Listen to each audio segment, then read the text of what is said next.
Hi, students. Today we're going to look at lesson 7. Yay! In Wordy Wise Book 8, okay? So you're in the middle. It's getting hard. Keep going, okay? Keep going. Now, this video hopefully will be done in about 20 minutes. If you need help, I got some extra sentences that kind of walk you through things, have some pictures and stuff like that. I'll put it down in the description box, okay? So you just click on the link. And let's start. Okay, so in lesson 7, we're going to do two things. We're going to look at the pronunciation of them, and then we're going to look how to use them, okay? So, lesson 7. Let's go. Number 1 is claustrophobia. Claustrophobia, okay? Colleague. Colleague. Condescend. Condescend. Contingent. Contingent. Daunt. Daunt. Kind of a fun word. Let me find it. Deluge. Deluge. Dispel. Dispel. Dub. Dub. Fanfare. Fanfare. Fledgling. Fledgling. Inane. Inane. Mettle. Mettle. And negligible. Negligible. Okay? There's two more words.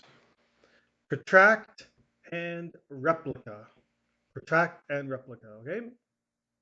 Good. So you got to learn these words and then do the work. Okay? So the first one is claustrophobia. You should know, hopefully, anytime you see the word phobia, okay, the suffix at the end of things, okay, the phobia part, the phobia, okay, that means scared of something. Now, claustrophobia means scared of small spaces, okay, so maybe like airplane bathrooms, closets, that kind of stuff. You're scared of them, okay. Now, someone has or have claustrophobia. Okay, I have claustrophobia. I am claustrophobic. Okay, so claustrophobia is what you have. Okay, but if you want to use the adjective, he is claustrophobic. Claustrophobic. Okay, so with an IC at the end. Okay, okay, so claustrophobia. Now, if it's really, really, really bad, you can use more than just have or has. You can use the word suffers from. Okay, so if it's a little bit, you can say he has claustrophobia. If it's like really, really hurting his life, you can say he suffers from claustrophobia. Okay, claustrophobia. So has claustrophobia, suffers from. Okay, the next word. Oh, yeah, you can see what these coal miners are like. That's a tough job. Okay, colleague.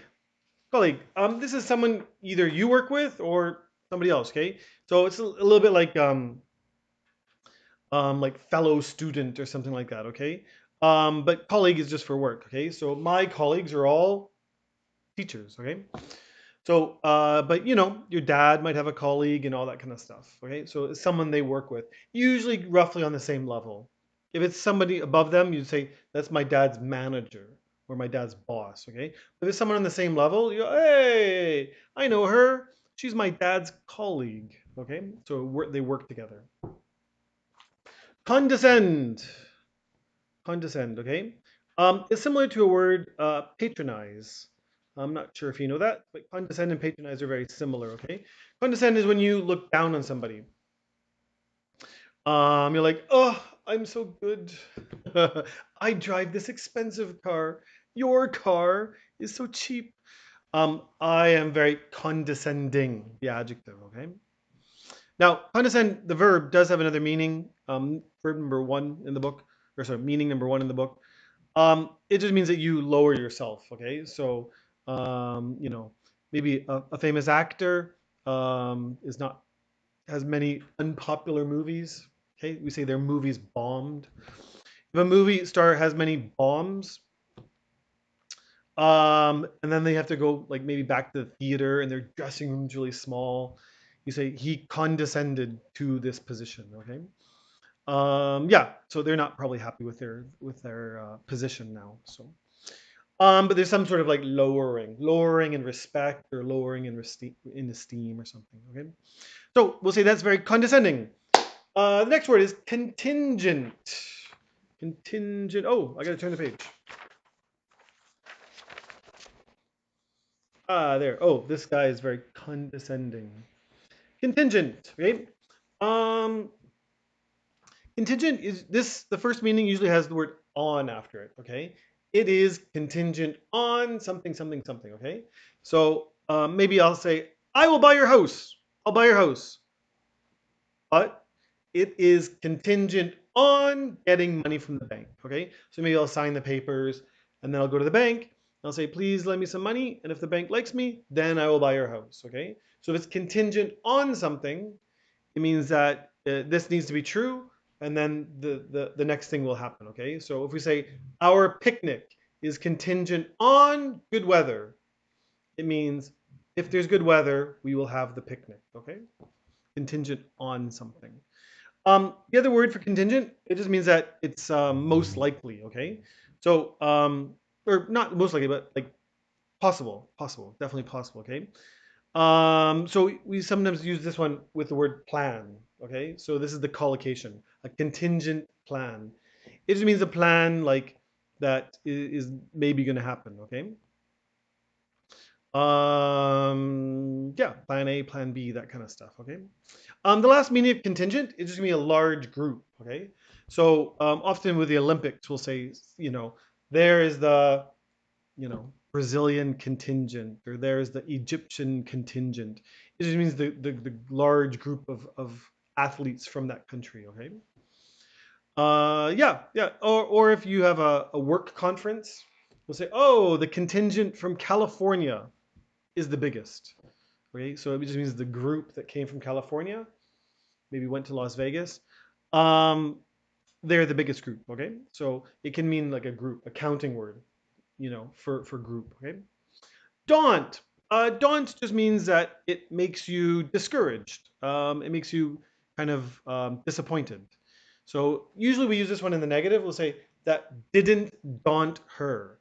You know, um, if someone applies to their dream school and then they don't get in, they'll say, oh, that didn't daunt her. She went to another school and then 2 years later she transferred to her favorite school. Okay, so you say it didn't daunt her. It didn't stop her. It didn't um, make her lose hope. Okay. Now, daunting is very similar. It's an adjective. Be careful with the ing. Okay. Just because the ing does not mean it's a verb. Okay. So daunting, the adjective, is very similar to challenging, another adjective. Okay. So daunting, daunting. Okay. Next word is deluge. Okay. Deluge is usually just a big downpour. Okay, so maybe in the springtime there's a big deluge. Deluges often lead to floods. Okay, I'm sure if you look up the story of Noah in the Bible, they'll use the word deluge. Okay, now it can mean something else. It can mean like there's just a lot of something. Okay, so if a restaurant says, "Hey, phone us and get a ticket for a free meal," and then 1,000 people phone them, you say they're deluged with phone calls. Okay, so it just means like bonk, bonk, bonk, bonk, bonk. In another book, I think Wordly Wise 7 or 5 or 6, something like that. But previously, there's the word avalanche. Okay, avalanche, a big thing of snow coming down the mountain. We use avalanche in this kind of abstract way, in the same way we use deluge. Okay, so the radio station was deluged with requests. There was an avalanche of requests at the radio station. Okay, so you can see a little bit different. The radio station was deluged.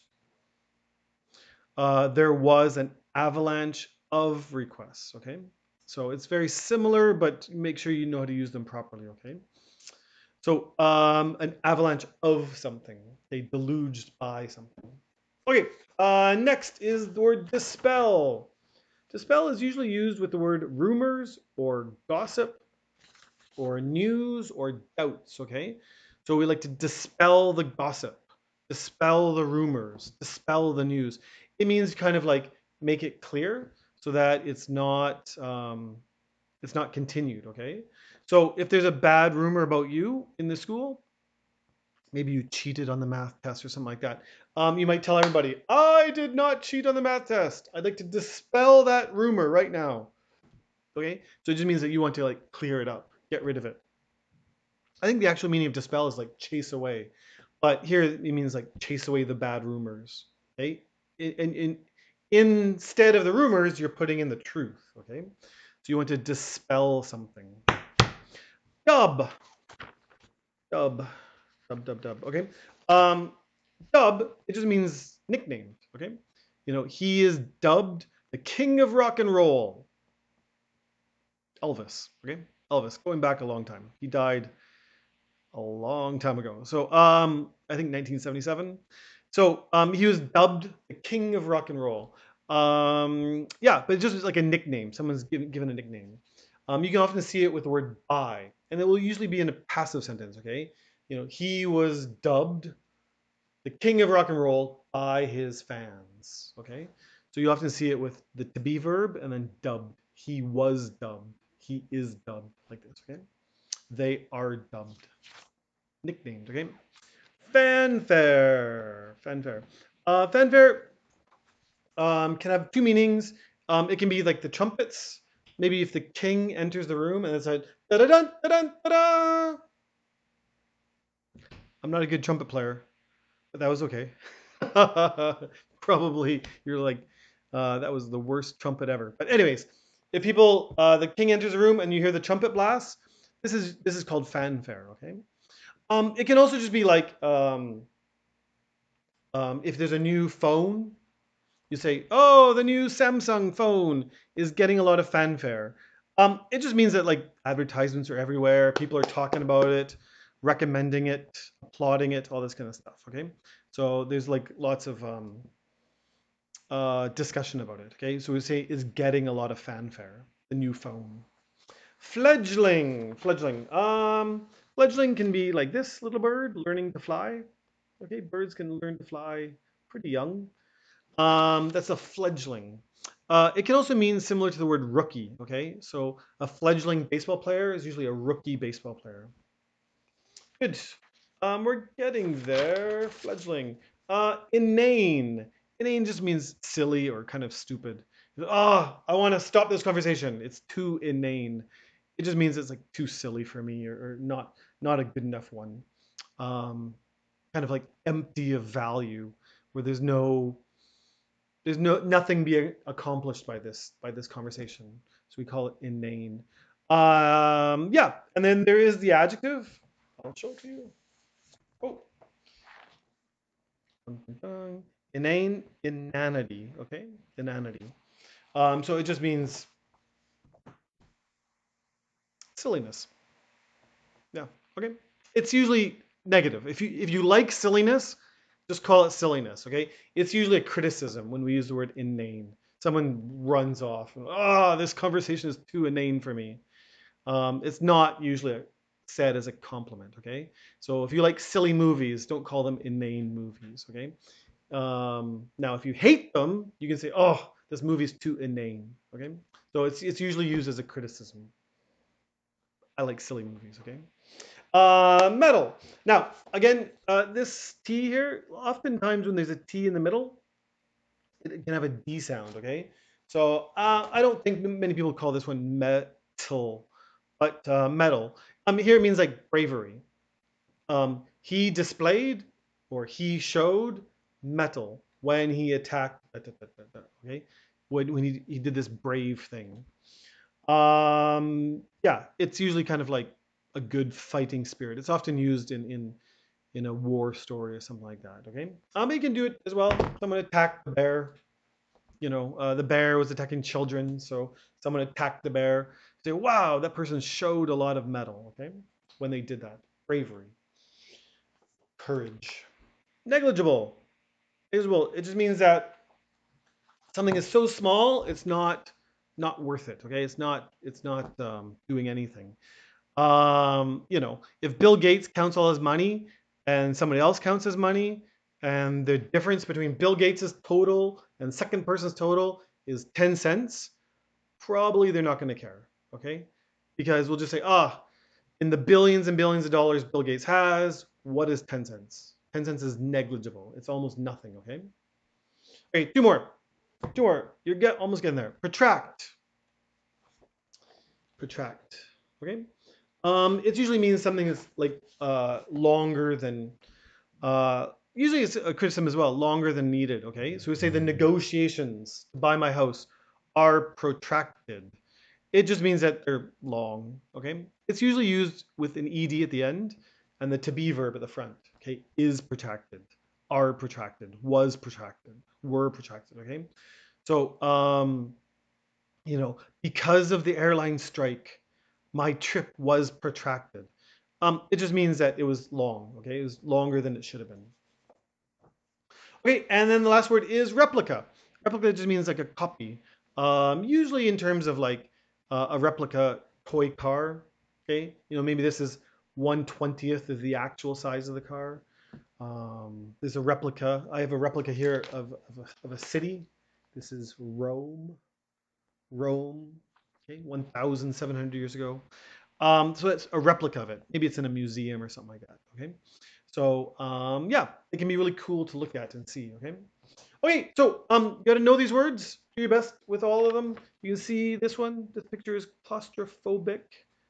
Okay. Just looking at these guys, it's a little bit like, oh, that's a tough job. This guy, okay, he condescends for something. Great. So if you want these sentences, this guy with a money bag head. Okay. I think this is about New York politics, like 150 years ago, Tammany Hall. Yep. And then you can see why I've got a old Microsoft logo, a Facebook logo, an Apple logo, a YouTube logo. Okay. So these sentences are meant to help you. If you need any more help, please talk to me in the comment box. I'll do what I can. Make sure you can pronounce these words and you know their meanings. Okay.